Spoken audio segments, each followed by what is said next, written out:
จะมีเวลาอยู่เนาะเมื่อกี้คุณโยมชื่ออะไรนะเมื่อกี้โยมชื่ออะไรนะวันนาพร้อมหนึ่งสองสามทะยานตัวพรทะยานนันทิวัฒโนเอวังตังเอสาวะพุทโธ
ล้วนเป็นสิริมงคลส่งเสริมเติมเต็มให้เราหายทุกข์หายโศกหายโรคหายภัย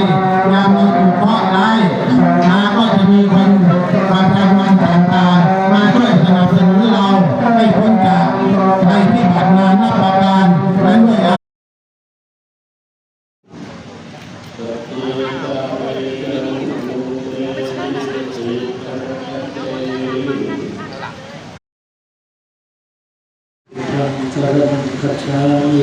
พุทธังสรณังคัจฉามิธัมมังสรณังคัจฉามิสังฆังสรณังคัจฉามิ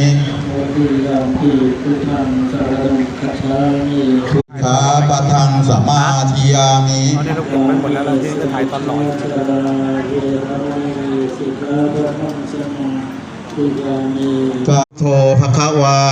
พุทธังภควันตังอภิวาเทมิสวากาตการตามพายุนะจ๊ะแล้วก็นางได้นั่งตกตอนไหน